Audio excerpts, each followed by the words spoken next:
Welcome back to the Hours podcast. I'm Kevin.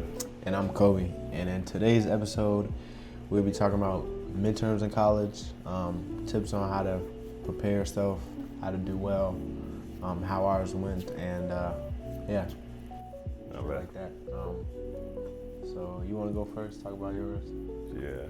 It's weird. Literally just came off of this too. Yeah. Literally last week. I think I had two 2 weeks ago, and then I had one last week for one of my CS classes.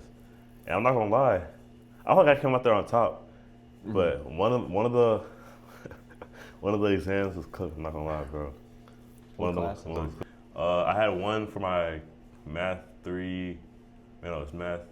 I don't know what math it is, but it's linear algebra. And then I had one for my CS 211, which is programming in C right now.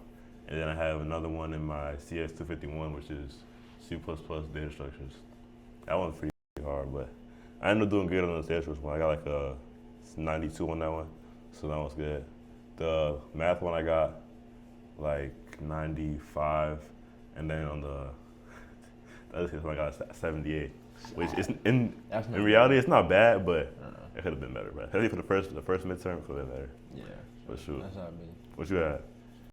I had Chem 101, Math 180, and then I had an econ midterm. I got 100 on the econ. I didn't get the chem grade yet, and I got like a 88 on the calc. So That's decent. pretty easy. You said it was calc 1? Calc 1, yeah. That's decent.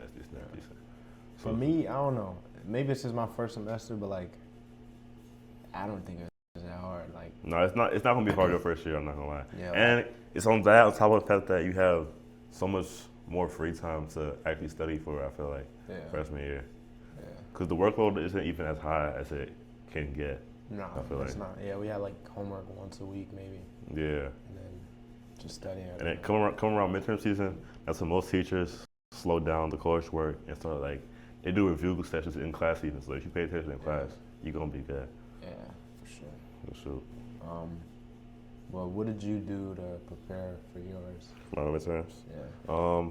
I think the biggest thing I did, and one thing I recommend a lot, I feel like one of the biggest keys for studying for midterms is like studying in groups. So me and my friends went down to like a building called the Arc, and we literally took turns like teaching each other. So we go through step by step through questions, and whoever knew the topic would go on the whiteboard and basically teach it to the rest of us. So that way, like the person teaching is learning, like active recall, and the people who are learning it are actually paying attention. If that makes sense. So I feel like that definitely helped for my math class. So that helped me at least get that 95. So, and then for my other CS class, the programming one, I'm not gonna lie, I didn't have that much time to study for it because I was coming off of a project right before. So what I did was go through the study guide he gave us, and just go through the topics of every question and make sure I have like, if I didn't know it, I had an idea at least what it was, so that I wasn't going in there blind. But so that way, knocked that out, and then right before the test, I was watching him go over the answers of the study guide. So it's like a recent in my memory type of thing. For sure. Yeah, that's interesting. I don't really, cause I mean studying in groups is good, but I know the type of person I am. Yeah. Especially like with y'all, like I never get worked. No. It definitely depends the groups for sure. Like it depends who you're studying with. Cause you're studying with people who like they had too much fun.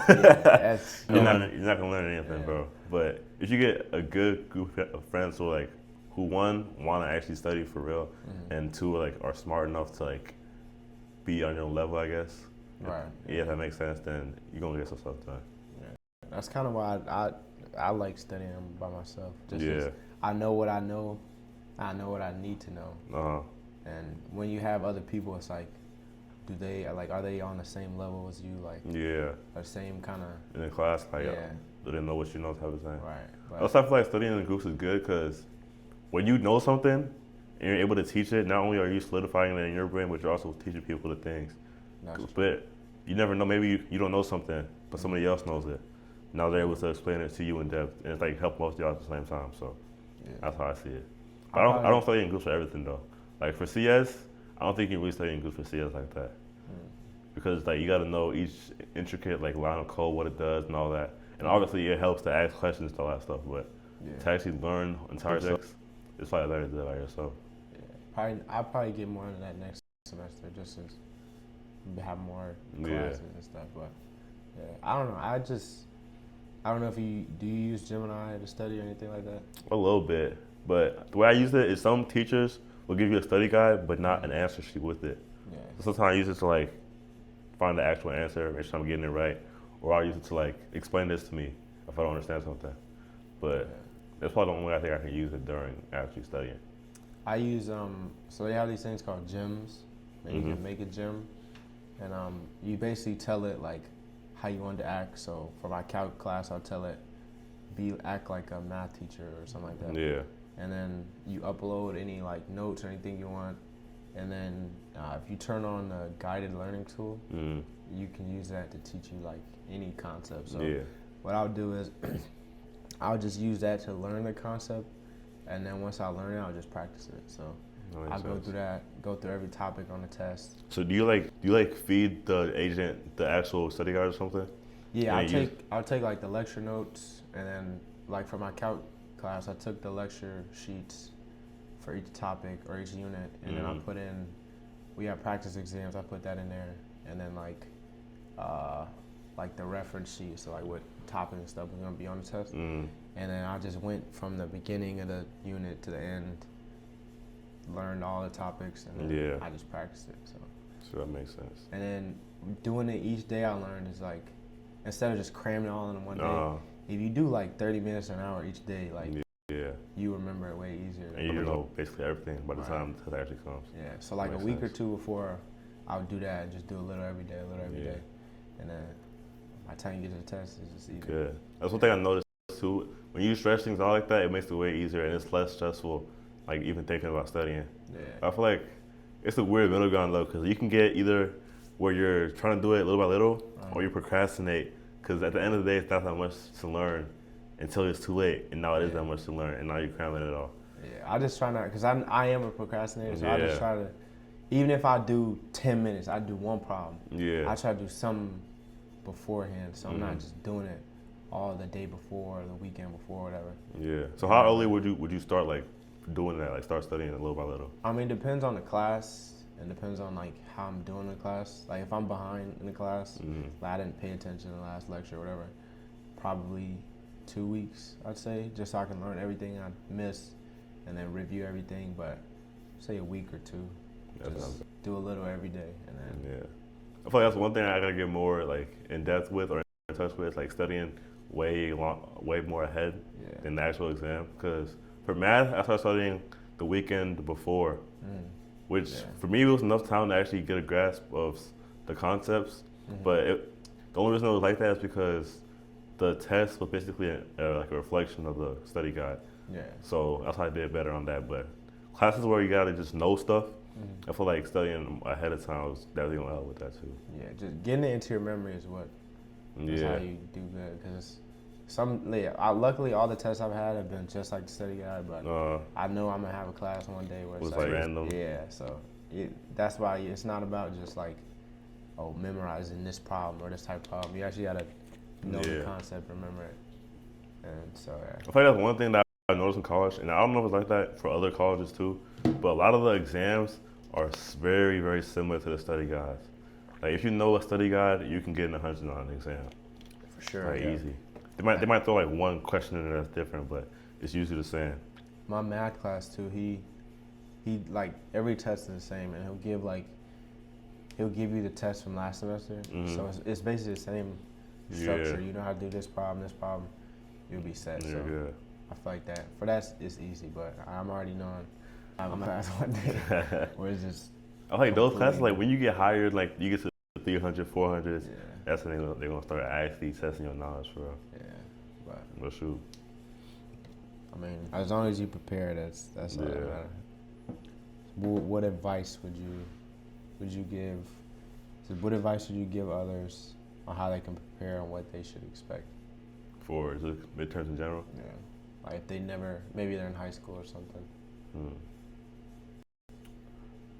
I would say probably the biggest thing is studying, because at the end of the day, it's up to you to study or not. Like, they're not gonna have like 3, 4, 5 review sessions in class. Like, they might do one like 30-minute little section or whatever. But at the end of the day, they expect you to be the one reviewing material. They go over a new topic every day. Right. So like, it's hard for you to get that knowledge engraved in you on the first listen or the first lecture. You gotta go back and read, look at everything. So studying for sure. And I would say, although exams in college are, I guess, worth more and more at stake than high school, to not stress it. Because at the end of the day, when you're stressing it, that only makes your results worse, I feel like. For sure. Because now you got heightened emotions, you got heightened, like, you're stressed out, and you're not putting forth your best foot, you're not putting forth your best effort, I feel like. Yeah, so definitely that. Because like, there's been some exams where like, you would think it's the hardest exam, so the class is hard, but then you actually get there and it was easy, and if you would have just studied for it, you would have been fine. Right, yeah. That's part of learning though, like you're never gonna make, the first time you're not gonna get it. Yeah. You gotta keep doing it. Yeah. That's how you learn stuff. That's probably the biggest thing I gotta say though is just study, bro. Study. For sure. I didn't realize the importance of studying. Obviously, I studied in high school, so AP classes and stuff. But studying can really make or break your grade. For sure, yeah. It can take you from an A on an exam to like a D from like a day of studying, bro.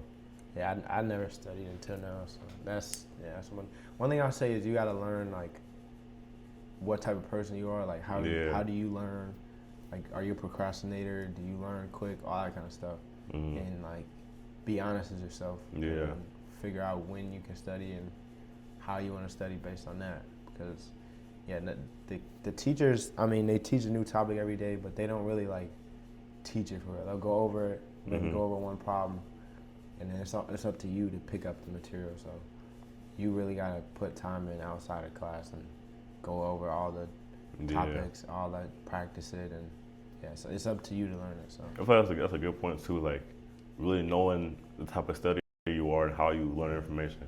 Because like he said, I have some friends who would rather study by themselves. They'll use GPT or whatever to teach themselves through like internet or stuff like that. And some friends who actually need people there with them to study, like just figuring out that and finding people or resources to help you out with that, I feel like will make it life more easier. Because I have some people even who aren't able to focus for long periods of time. Or the opposite, like just understanding who you are as a person is a big thing when it comes to college. Yeah, you gotta be honest with yourself. Like me, I know I'm a procrastinator. I know I'm a procrastinator. I'm lazy sometimes, or I don't want to sit there for hours. Yeah. So that's why I do it. Like I'll just do a little every day, and the next thing you know everything. So yeah, I feel like I'm a little bit of the opposite, but like in the sense where like if something has to be done, it's gonna be on my mind until it's gone. Or that's how I do it. So I'm the type of person to like block out like 3-4 hours and just study straight 4 hours straight, bro, and just knock it out, because I can't have it on my mind just laying there dormant, because it's gonna be on my mind all day. That's true. It's different. That's why I say you gotta know what type of person you are. For sure, I think that's everything on the exams. I still got one more exam I think coming up soon. I think I got a week. I think midterm 2 are coming up soon or something like that. Hopefully those go good, bro. If these midterms go good, another thing about midterms are your foundation for the final. If you do good on the midterms, bro, you can relax on the finals. But if you do bad midterms, the final is literally like make or break. Your lifespan. This is when your lifeline, bro. So I hope the second one goes good, but we gotta prepare for those too. I'm down for a month, so I'm good the next month. It's that freshman year stuff, bro. I luckily took it for granted, like how, I wouldn't say easy, but how less stressful just exams were freshman year. Yeah, it's been pretty easy. I need to get more, like, I know next year it'll be even more, so I'll just stay prepared, not get too comfortable, but. Yeah, I feel that, bro. Sure. Well, that's it. It's the end of the pod, man. End of the episode. A little short episode. But if y'all have anything else y'all want to hear, exams, midterms, anything related to college, drop a comment down below. We'll talk about it. We'll get somebody on there. Sure. You got anything else to say? That's about it. Appreciate y'all watching. Like the video, subscribe, all that. We'll see y'all in the next episode. If you made it this far in the video, thank you for watching. If you got any suggestions on what we can do better, any feedback, or any guests you'd like to see on the podcast, feel free to leave it in the comment section below. Don't forget, make sure to like, comment, subscribe. subscribe. Next time. Thanks for watching.